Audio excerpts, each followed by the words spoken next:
Vamos aprender como usar coisas simples que temos em casa, no ambiente doméstico, com excelência no chão da sala de aula?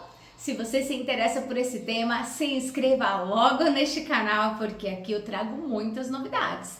E para hoje nós vamos falar sobre o papel alumínio, um importante elemento dentro da construção pedagógica, especialmente da educação infantil. Ah, mas por que o papel alumínio é tão importante? Porque ele tem algumas características que fazem com que o cérebro seja potencializado na interpretação. Quer saber? Eu vou te contar exatamente o que acontece. Vamos pensar comigo. Primeiramente, o que o papel alumínio tem, ó? Tem som, né? Mas aí você vai me falar, o celofane também tem som, outros papéis também tem som. É verdade, mas olha, ele modifica o som a partir da minha ação. Se eu amasso, né? Se eu estico, ele muda o formato. Ele também tem uma textura diferente. Ele também tem uma temperatura. E se a gente colocar na geladeira, ele fica geladinho. E se a gente colocar também numa superfície quente, né? Um pouquinho perto do fogão, um pouquinho no forno, também fica quentinho. Só tem que tomar cuidado, né, gente? Que não pode ficar quente ao ponto de queimar a criança. E também não pode ficar muito gelado ao ponto de queimar a criança, porque o gelado também queima, tá bom? O frio, ele queima até mais do que o quente, porque os nossos receptores, eles são mais sensíveis a essa informação oriunda do frio. Então, olha que legal. Então, nós podemos trabalhar com as crianças para elas amassarem. Gente, eu até tenho uma atividade aqui no canal muito legal, que é uma travessia laminada, que a gente coloca um papel laminado, né, dividindo a sala, e eles têm que pisar. E aí dá para pisar com o pé descalço, o pé com meia, o pé com sapato, e vai sentindo as diferenças que esse movimento traz. Então, olha, vocês estão vendo que são múltiplas as possibilidades. Mas hoje nós estamos falando, então, do papel alumínio e da estrutura das mãos, né?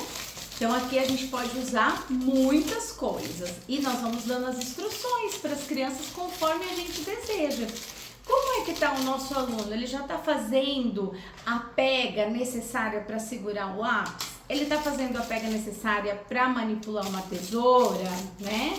Essa mãozinha já está eficiente o suficiente para escovar os dentes sozinha, para pentear o cabelo?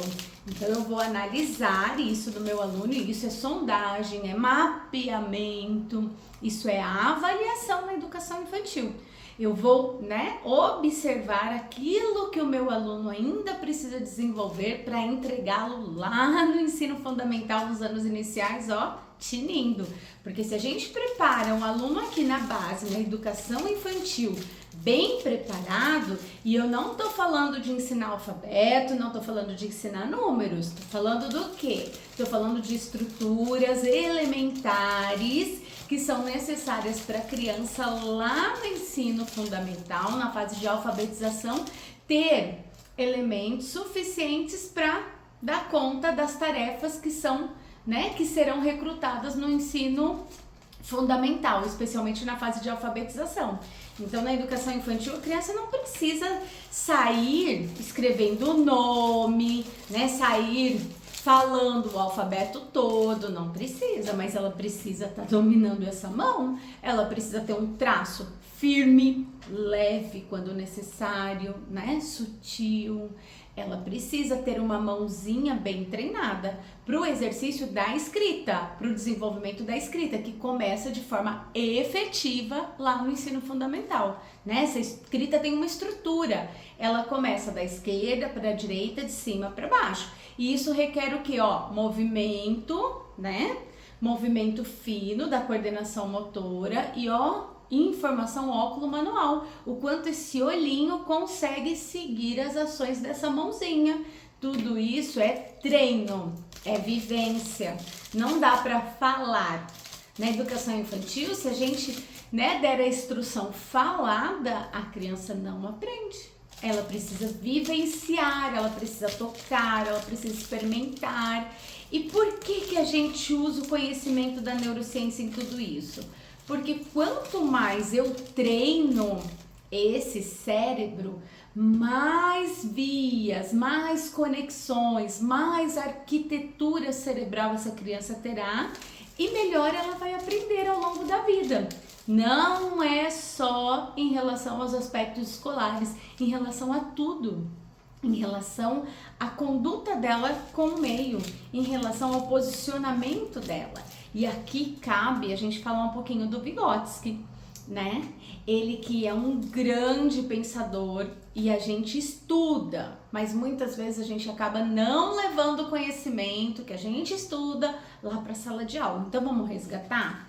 Lembra como o Vygotsky pontua e traz pra gente essa necessidade de interação da criança com o meio, né? Na sua teoria socio-interacionista, ele fala sobre isso, que uma criança se desenvolve, né, a partir das interações que ela tem com outro ser humano.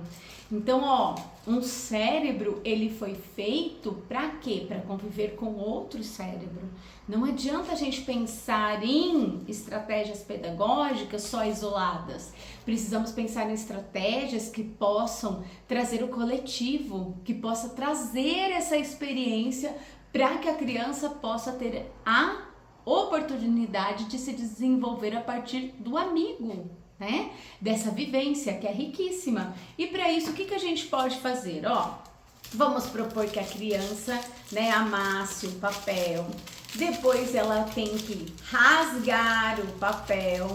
Obviamente que você já deixou essa criança experimentar esse papel, e especialmente com as diferentes temperaturas. Lembre-se, nenhum outro papel vai te dar essa informação da temperatura como o papel alumínio, e é uma informação riquíssima. Ó, a informação visual também, aquele é de uma cor, aquele é de outra. Quando eu amasso, ele fica de um tamanho, cabe na minha mão, eu posso escondê-lo, ó, posso escondê-lo. E eu também posso desamassar. Ah, mas a criança ainda não tem todo esse controle para manter a integridade do papel sem rasgar. Não tem problema, rasga! E depois que rasgar, ó, pode fazer o quê? Uma bagunça primeiro, né? Daquelas bagunças gostosas que a gente gosta. Espalha papel pela sala toda, pelo ambiente todo. E depois, quem vai conseguir pegar o papel no menor tempo? A professora vai contar até 10. Vamos ver quem consegue. Peça para eles colocarem no recipiente todo o papel encontrado na sala. Isso também é ajuste de movimento, isso é noção temporal, organização de qualidade. E a gente ainda pode fazer o quê? Bolinhas com papel. E vamos acumular. Quantas bolinhas a gente consegue fazer? Ah, mas meu aluno ainda não sabe contar. Tudo bem, coloca 2 ou mais recipientes para que ela possa ver, né? Ela vai ver a quantidade de bolinhas acumulada em um recipiente, a quantidade de bolinhas acumulada nos outros recipientes. Qual tem mais? Qual tem menos? Aonde tem bolinha maior? Aonde tem bolinha menor?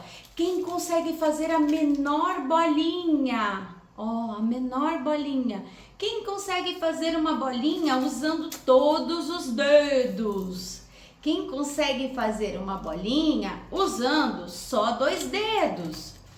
E aí, usa a mão dominante e a mão não dominante. E você vai me falar o seguinte: ah, mas ele vai escrever só com uma. Não importa. Não importa a mão que ele vai se desenvolver para escrever. Você precisa desenvolver as duas, tá? Ele tem 2 mãos. A gente não sabe, de repente ele desenvolve a capacidade da escrita com as 2 mãos, né? Não há problema nenhum nisso. E fora que você também dá mais liberdade para ele se ele consegue trabalhar com as 2 mãos. Porque não é só a escrita, ele tem vários outros movimentos para desenvolver na vida que não fica só na escrita. Então há necessidade desse desenvolvimento aqui, ó, mútuo entre os 2 lados, tá? Olha que interessante, do ponto de vista cerebral, ó, nós temos 2 lados. Nós temos um lado do cérebro, né, que chama hemisfério. Então aqui, ó, nós temos o hemisfério direito e nós temos o hemisfério esquerdo. E eles são acoplados, eles são juntinhos. Existe uma estrutura cerebral, né, organizada para unir os dois hemisférios. Então, o que acontece desse lado se comunica através das células nervosas, dos neurônios, com este lado, tá? Eu costumo dizer que os neurônios são células fofoqueiras, que eles vão contar as novidades de um lugar para o outro. E aí eles contam as novidades aqui na própria cor, né? Dentro do hemisfério dele e conta as novidades no hemisfério vizinho também. Há trocas e a gente precisa que o neurônio faça essas devidas trocas, olha. Então nós temos, ó, a divisão. E olha que interessante, do ponto de vista motor, toda vez que eu mexo a minha mão esquerda, é o lado direito do cérebro que está sendo estimulado. E toda vez que eu mexo a minha mãozinha direita, é o lado oposto que está funcionando, que está sendo estimulado para dar conta daquilo que eu estou realizando na mão oposta. Então, olha aí mais uma justificativa para a gente trabalhar os dois braços, né? As duas mãozinhas da criança. E aí, nós também precisamos pensar em todos os dedinhos também. Não ficar só no indicador. Muitas vezes a gente fica só no indicador. Separação de grãos, separação dos múltiplos objetos, só com o indicador. E nós precisamos treinar os outros dedos também.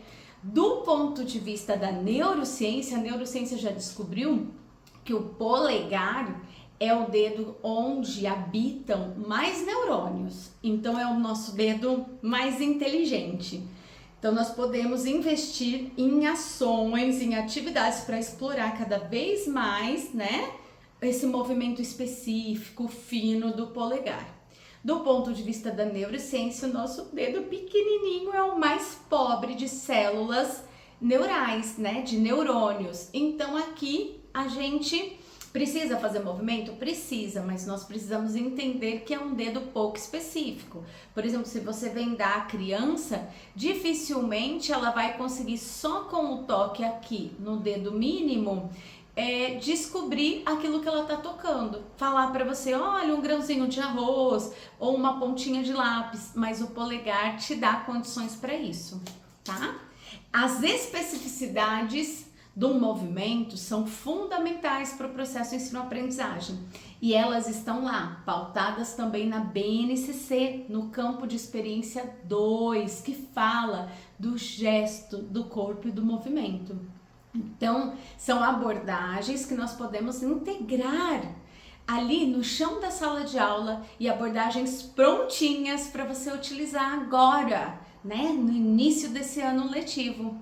Se você gostou desse conteúdo e quer saber mais sobre isso, como colocar a neurociência dentro da sua sala de aula, me siga aqui nesse canal. E não esqueça de ativar o sininho, porque toda vez que tiver curso novo, vídeo novo, eu estarei aqui com uma proposta trazendo para você de primeira mão. Eu fico por aqui e deixo o meu beijão!